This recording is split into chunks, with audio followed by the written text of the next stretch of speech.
All right. Hello, everyone. It is Caden with Adjust the Project, and today we have a one of a kind gentleman. Kit, I just want to say I'm very glad you're here. I know it can be very scary right now to share our stories and just have these conversations. So just know that you're doing something that, yeah, it's scary, but it's important. It needs to be done. So we're just gonna start pretty simple, pretty basic. We'll let you tell us a little bit about yourself, and things like that, and then we'll just kind of keep the ball rolling. Um, a little bit about me. I wouldn't say I'm a particularly interesting person. I kind of keep my head down, but um, I turned 32 this year. I am pushing 10 years out, despite, various fluctuations in my own perception of my identity. Um, I do art in my free time when I have the chance. I have a wonderful family. Um, I've been I've been through a lot, so there's a lot of material here to go through. And I'm excited for this. Yeah, yep. I know when I was reading through your form, you mentioned that you didn't discover like your identity late into your 20s, and after you were already married and stuff like that. Do you kind of want Yes. to walk us through kind of like that realization, and kind of how that came to be? Yeah. Like when I was a kid, my father really, really desperately wanted a daughter, and I came along, and it was like a dream come true for him. He put me in like baby pageants and whatnot, so I was like hyper feminized from itty bitty little baby. Um, Grew up liking a lot of like traditionally girly things, and as I got older, those things just stopped interesting me as much. I still, I still had an affinity, and I liked makeup, and I still kind of do, but just in a different sense. Um, but now into my preteens and my teens, being what the world wanted me to be feminine wise started feeling just not comfortable. It felt more forced as time went on. Hmm. And I couldn't place the feeling because, 90s kid, you have no idea what trans people are. It's Right. not even in the conversation. So I had no queer people to look up to that weren't either fetishized or made to be a butt of a joke. And that I think that screwed me up a little bit because, Hmm. you don't have any kind of framework for what could be. You don't know what you could be. You don't know what you don't know. Right. So I had gotten into my early 20s. I met this guy, really hit it off. It was great at start. That whole marriage was a thing, but that's another Whole story. other story on its own. Yeah. Um, we played with the idea of opening our relationship to, like a third, like a little uh polycule type thing. We had met this person who, when they introduced themselves to us, introduced themselves as they, them. I'm like, the hell is that? Right. What does that even mean? And we met them, and it was like just the lights had finally turned on. I Mm. understood, and they explained to me, what their identity was, how they perceive themselves, and how they navigate through the world. And everything started to make sense. The puzzle pieces started to fit together again. And I'm like, wait, this is something that I can do? That's a thing you can be? Right. You can just not gender? That's pretty cool. So I molded over, and as I, looked into my past and how I felt, it really made more sense to me. And I initially came out as gender fluid because I didn't have a lot of time to process and really mull through it all. And I had no reference for, how I was feeling at the time. I just knew that something wasn't right. And gender Hmm. fluid seemed like the most logical next step, or maybe a baby step in the process. I came out to my husband at the time, and he was like, "Cool, whatever." It was fine. Um, as time went on, things I got more comfortable, and things progressed more. And I'm like, okay, gender fluid doesn't feel right. I am definitely not a woman in any capacity. Hmm. So I'm like, okay, non-binary seems right. I'm not definitely not a man, but I'm definitely not a woman. Right. So I switched over to non-binary. That felt much more comfortable, and I stuck with that for a long, long time. Um, as we reached, that 10-year point in our marriage, I'm like, okay, I'm definitely more on the male side of things than I thought I was. And I'm like, okay, transmasculine seems fine. I'm definitely not a man, but I'm 100% not a woman. And I told my husband, and he was really apprehensive about that. Leading up to it, I had already cut my hair, was dressing a little bit more masculinely, more comfortably for me. And I didn't realize it at the time, but he was pulling away Mm. once that change started to happen. And I expressed to him, I want to get on testosterone. I'm not comfortable with where I am, and I think I really, really want top surgery. And I think that was the breaking point, but it didn't come together until I actually started testosterone. And he's like, okay, this is real, and I can't do this. And we broke it off, which was fine. And I met somebody new, absolutely wonderful, light of my life, Hmm. truly a soulmate. Accepts every facet of me, and he's been with me through the majority of my medical transition and seen all the changes, which did happen actually very surprisingly fast. Right. And he just accepts it. And I told him last night, after kind of mulling it over, kind of trying to figure out how to tell him, because I'd already been rejected once for changing. Hmm. I'm like, listen, I'm nervous to tell you this, but I think I need to switch my pronouns to he, they. I think I'm much more masculine than I was ready to admit to myself. He's like, okay, that's fine. It was That was it. That was nothing. the end of it. He's like, I don't have a gender preference. I don't really care what you are. You're just Mm. you, and you're here, and I love you. You are the best. Yeah. But that's where I am now. This was almost a month into the making of trying to decide if I liked the he they side of things more than the they them, and I definitely do. It definitely feels much more comfortable. Hmm. Yeah, I think that's a big part too, is there's so much from my experience, we put this timeline on ourselves where we have to figure it out and like we got to know right now. And I mean, you said it, you took the time to kind of see how it felt and it just all suddenly made sense. Mhm. So a question that I would think of that I have actually been asked, like, okay, you take all this time. And I identified as non-binary before I came to terms was like, that's not even a thing. Like, there's no ounce of me that is feminine. Like, I'm a man. Like, that's it. So, a big question that I got was, okay, you had the big term is phase, right? Mhm. You had you had the lesbian phase, you had the non-binary phase. How do we know that this isn't a phase?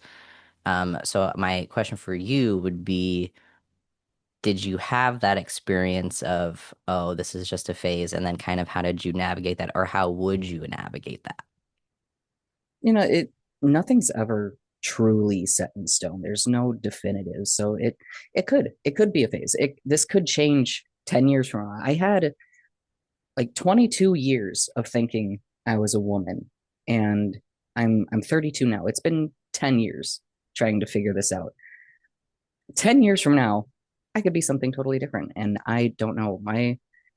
I'm open to the possibility that this is the end, but I'm also open to the possibility that there could be more that I just haven't realized yet. So Mm, I don't really like the phrasing that it's a phase, because mm, you know there's Nope. connotations to that, Yes, I but agree. it could be just a portion of my life where this is what I am, and I could be something different later. hmm I I've the way I've answered it before is I tend to lean into their hypothetical question that it is a phase. I'm like, okay, let's say it is a phase. I was like, are you able to love and support me through this phase of my life into whatever the next phase is? I was like, Yeah, why does this have to be this negative emotion thing that we're creating? Like, it's no different than, someone's going through an alcoholic phase or whatever, and they're doing that, they get through it, and we love them through it. We support them through it. I was like, if this is a phase, love and support me through it. I yeah. was like, I'm still me through all the phases. If you know, so I liked that. I liked your answer for that one. Um, and then obviously there's a big fear with once we start coming out and we start sharing our identities with people that those relationships shift, those that impacts our families, our friends, our coworkers, and things like that. How did your family, your friends, and coworkers receive and or not receive you? That's good. We did kind of go over how my ex-husband Mm-hmm. had dealt with it. It was a situation. My parents, my mom in particular, um, has had a rough time with it. Not because they don't accept it, but because they can't seem to wrap their head around the idea of what that means. Mm-hmm. Um, she also has like neurological issues, so she has some memory issues, which contributes to it.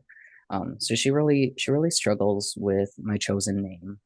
She struggles with my pronouns, but I mean, she sees me with a beard, and she still loves me. I can tell, and she still supports me. She still gives me the support I need when I need it. So it's not like she just cut me off or anything. Mm-hmm. My stepdad, I don't think he's I don't think he understands it, but he doesn't really care either. I'm still me. Yep. Um, I've definitely had some people in my family that just didn't get it and full on disappeared. Didn't hear another word from them. Mm-hmm. Um, but for the most part, it was pretty seamless. I think the way that I came out initially as gender fluid really irked my mom because she wants to be the one in the know. Mm. And I made a sweeping statement to all my friends and family so I didn't have to do individual come outs on, and I just put it as a post on Facebook, tagged a bunch of people, and Yep. left it at that. My mom didn't message me for a while. And when I did Mm-hmm. finally talk to her, I'm like, okay, you haven't said anything. She's like, you didn't tell me. I'm like, okay, that was just a whole thing, but Mm. Yeah. but overall, everyone's been fine. My friends, the friends that I keep know me and they've seen me through this all. They know I haven't really changed. Like I look different, I sound different, but I haven't changed who I Yeah. am. My my work has seen the changes that I've been through. But when I came into work at this company, I was already, out. I Mm-hmm. let them know that, this is my birth name, but it's not the name I use. I use these pronouns and everything's been fine. They've been really supportive through it. Well, that's good. That's awesome. I know there definitely are people out there who entitled is the best word I could think, that they feel that they deserve a private conversation and things like that. And I think that is all up to that specific relationship at that time. You know your parents, I know my parents, like we know how to navigate them. Um, man, I had a question that totally just came to me and then left. Damn. Um, but I think, oh, now I remember what it was. There's that I've noticed there's a big conversation in the sense of when it comes to when you do come out as, I mean, whatever it is, whether it's lesbian, gay, trans, whatever, that your loved ones need like a grieving period, so to speak, to kind of wrap their heads around the conversation and be okay with it.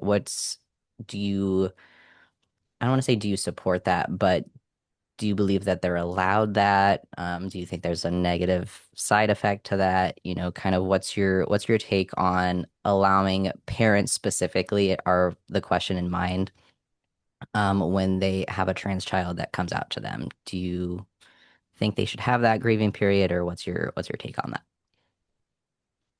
I think people are definitely allowed to feel their feelings. You know, you don't really know what's going on inside their head. It doesn't make sense to me to grieve somebody who's still here that's not really changing. Because I mean, I've talked to plenty of other trans people. I know my experience. My personality hasn't changed. The things I like hasn't changed. I'm not somebody new. This Yep. is who I am. I'm just making my outsides look like how I feel like they should be. Yep. So I get it, but I don't in the same sense. They're allowed to, Yeah. go through their process and process the information. But grieving feel grieving Yeah. specifically feels like a strong word. Yeah, grieving is definitely a bit on the extreme side. Something that I've been in practice with my personal family is they're grieving the version of me that they wanted. They had all these hopes and dreams, for me, as their daughter, and that daughter is no longer present. So, I did have one friend in particular who was like, "It's like you died." I'm like, "That is I'm That's a as far as lot. I know, I still like all the same things. I say the same stupid shit. Like it's it's like nobody's dead. I was like, we don't have to have like this big ordeal. So when when I allow my when I allowed my parents their grieving period, I it was more so I took it as they were taking in the information and just kind of coming to terms with it Mhm. in the sense that this is how it's going to be. And now the ball is in their court in the sense of if we have a relationship past this. Because whether they like it or don't like it, it's going to keep happening. Like Yeah. this change isn't or this change isn't going to stop. It's not going to go anywhere. So I agree that it's definitely a, get it, but don't get it because Yeah. there's both sides and things like that. But the world's changing. So um,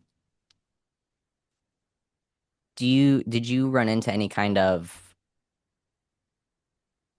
assumptions, I guess, when along your journey? And I say that with the mindset of when I've attempted to explain things to people in the sense of gender fluid versus non-binary, they seem to assume that those two are the same. Mhm.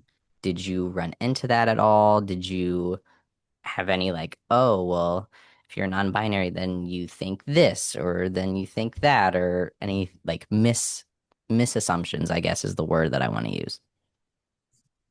Yeah, yes and no. One of my best friends from work, uh, I met him shortly after I started training there, and I always wear a they them pin on my lanyard, and I go out to where the smokers sit because I vape, and he looks at me, he looks at my pin, they them. So does that mean that every relationship you're in is gay or none of them are? I had to laugh because that was the best thing I've ever Yeah, heard. I'm like, listen, all of them, it's fine. the answer is But yes. yeah, the answer is yes. um, but I did meet some people when I was gender fluid. That was like, okay, so now you're gonna have to update me on your pronouns every day. I'm like, just that's not how that's gonna work. hmm When I was non-binary, they're like, well, you're not androgynous looking. I'm like, I don't need to be. Mm-mm. Like that was granted that was originally my goal with medical Hmm. transitioning, but that's changed vastly. Um, so I did get some of those assumptions where it's a generalized sweeping concept for groups, but not a lot. I'm also a hermit, so I don't talk to a ton of people. That's fair. That's so fair. Yeah, the big one that I run into as a trans man is I've kind of turned it into a joke now, is now that I'm just a boring straight white man. Because I have a partner, but I'm only ever interested in women. So I'm like, wow, there's nothing unique about me anymore. So I kind of twist it. I make a little joke about it. So I feel like that's kind of the way to go about certain things is have fun with it. Like people are gonna say what they're gonna say, and Oh yeah. some of it's just gonna be so off the wall that you have to laugh. Yeah, Otherwise, it's just gonna eat at you, you know? it So, does. If you don't, you know, shrug it off and laugh about it, it can get to you. yeah. Like now that you mention it, like I'm I'm medically transitioning, but Hmm. I'm almost exclusively with men. You know, like why didn't you just not do this? Wouldn't it have been easier just to Yeah. be with men if you were a woman? I'm like, yeah, but that's not the Right. point. I mean, in the sense of, oh, it's easier to do this. Like, would it be though? Like, and I say that in the sense of like all like the mental stuff we would go through and just like hating ourselves and like easier for who is the Like question I'd. at the very base, if you strip everything else away, sure, it would be easier to be with men if I Hmm. was just a woman. But now that's not who I am. So no, it Yep. really wouldn't be easier. I'm a gay guy. Yep. Like just that's I'm a how it gay is. man. Yeah, no, but I hear you on that. So throughout your journey and things like this, what would you say was maybe some key steps or key factors that helped you take those steps? Because obviously you had a partner who was going against you transitioning and going the male route. So with all that backlash, kind of what kind of helped you and guided you in the sense of not allowing their discomfort to kind of lead your journey in the sense that I know I have personally done, and I'm sure other people have as well. What's kind of something that you told yourself or you got to do that was like, you know what, their discomfort to hell with it pretty much, and you chose you sort of thing. I think I don't think there's anything in particular. It if I each step that I've taken, either cutting all my hair off, getting a binder, doing all the things that I've done, each big step that I've taken because I physically and mentally could not handle not doing it Mm, anymore. So I knew my husband at the time loved my long hair. I knew that that was a big thing for him, and I went back and forth with him for probably months. I'm like, listen, I need to do this, and I finally just I made myself the appointment. I cut my hair. He came with me. He wasn't happy about it. mm, Obviously, I could tell, yeah. but I felt so good in that moment where I cut everything off, tied it together, sent it off to donate it because I had long hair, Yeah. and I never turned back. This is probably the longest my hair gets before I'm like, okay, I can't do it anymore. Yeah, I hear you. I need a haircut bad. Oh yeah, I do. But um like cutting my hair, getting the binder, my husband was actually originally the one to get me the binder, which was surprising. But I think because it was temporary, it was mm, fine. Um, my husband found me the therapist that would write me the letter of readiness to get my testosterone.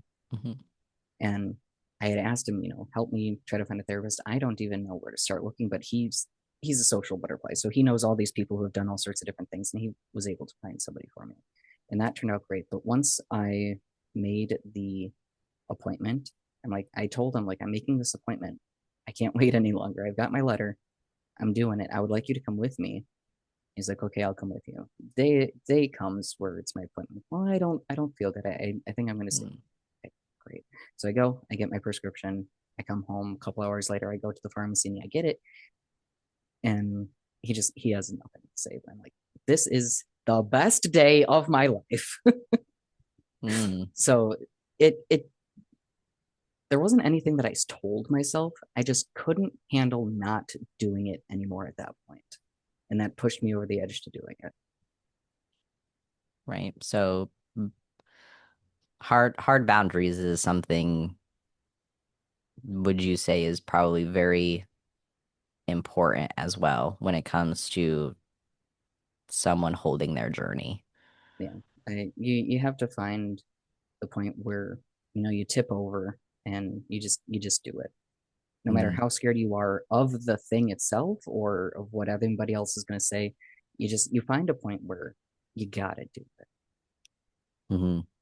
Yep, you gotta choose you 'cause nobody else is gonna. No. Not the way you will anyway, I should say. No, absolutely. Yeah. So obviously just gonna be as direct as I can here. The world is very scary right now, It is. specifically in the US. When it comes to that, and let's say someone's very scared and just hopeless, I guess, how do you find hope with everything that's going on right now?